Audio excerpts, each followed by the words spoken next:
Social media or social network sites emerged during the early days of the internet when people started sharing digital information, but it was only reserved for those with the required expertise. This, however, changed as technology matured and users did not require high-level expertise. Inclusivity of the internet greatly informed the use of social media platforms. User interaction through content creation and sharing increased interaction over the internet, which informed the development of social network sites as we know them today. Social network sites, by definition, are web-based platforms that allow the creation of profiles within confined systems, connection with other profiles, and allows users to traverse information shared by the platforms. The sites allow the creation of relationships, but to a certain degree, networking is secondary to sharing media or information. Thus, participants are not really looking to establish new relationships as much as they are interested in communicating. In other words, social media is media that facilitates socialization, especially through content sharing. Tapriel and Conwar observe that social media definitions range from electronic communication through the creation of online communities, to applications or websites that facilitate social networking, to simply websites that facilitate media sharing. Different sites provide an array of technological features that seek to promote uniqueness, but at the core of the site's functionalities is a visible profile interconnected with friends, who are other users of the platforms with created profiles.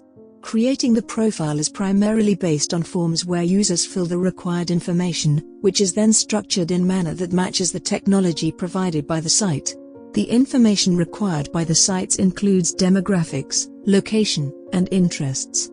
The visibility of created profiles differs based on the respective platforms, and a profile is either visible to only those who have profiles or those who also don't.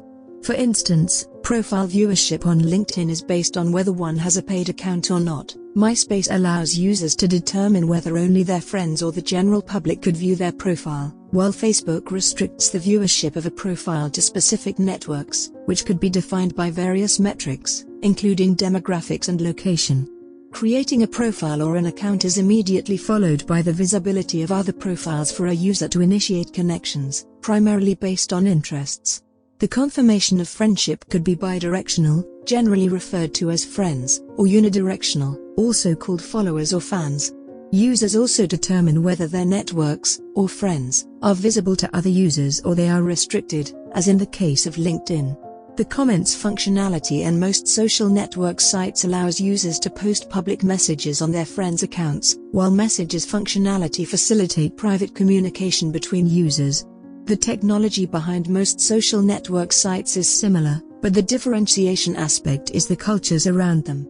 Emerging social network sites promote the continuity of already existing ones, while others facilitate the connection of strangers who share political, nationality, religious, sexual, racial, and linguistic interests.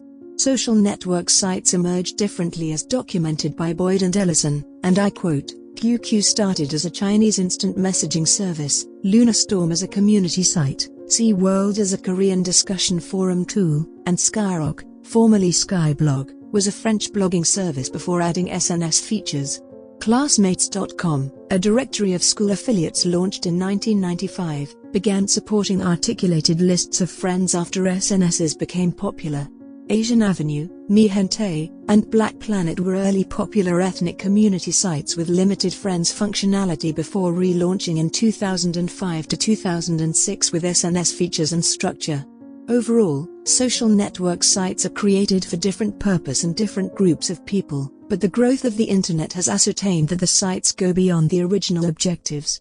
For instance, Facebook was built for college students and you can see where it is today, while Orkut was established in America with an English-only interface but became popular among Portuguese-speaking Brazilians as documented by Boyd and Ellison. The purposes of setting up social networking sites have promoted segregation based on the characteristics of the target networks, including society, educational level, age, race, nationality, political ideologies, and social interests. Variations in social network sites also depends on their use as communication tools or the extent to which they incorporate new information, which also refers to usability. The categories resulting from communication-based variations of social sites include media sharing, blogging, and mobile connectivity sites. According to Tapriel and Conwar, it is worth noting that social media goes beyond social networking sites to include web-based services that enable users to create and share generated content. The platforms include review sites, media sharing sites, social bookmarking sites, networking sites, wikis, microblogs, groups, and forums. Social media has enabled people to express themselves by sharing their opinions and ideas with others, thereby invoking social change. The social change has greatly been informed by the wide audiences reached by social media, with power therefore being shifted to the masses. Consumers have now been able to share sentiments on products, citizens share their opinions on democracy, businesses can connect with their clients, and celebrities with their fans. Now users influence their own networks, also called social media influencing, thereby guiding followers and friends' decision-making. Influencing ranges from pushing products for brands to informing massive social or political changes in various jurisdictions around the world.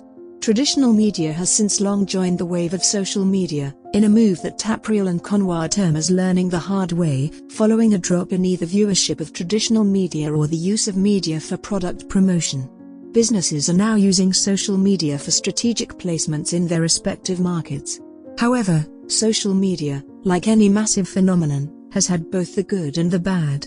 Some have benefited from social media, while for others, the platforms have been a source of pain, regrets, mental health issues, and in some cases, suicide. Others have avoided social media in its entirety as they embark on the processes of determining whether the benefits of creating the profile outweigh the risks.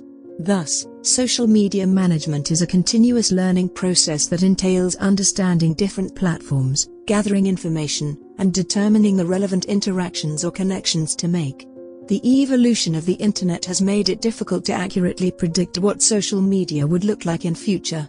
However, the exponential growth over the recent past is evidence that social media is not just a wave or passing cloud, but is here to stay. Particularly, the continuous evolution of technology, especially increased accessibility to mobile devices, provides a solid foundation of believing in further social media growth. The constant increase in computation power for devices used in social networking signals a potential rise in the volume of user-generated content, which guarantees more interaction in future.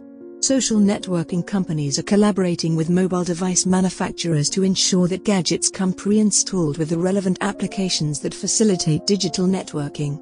This phenomenon implies that the consumers of mobile devices are only required to create profiles in the respective social media platforms, thereby reducing the complications of having to download and install the applications, which could be challenging to some.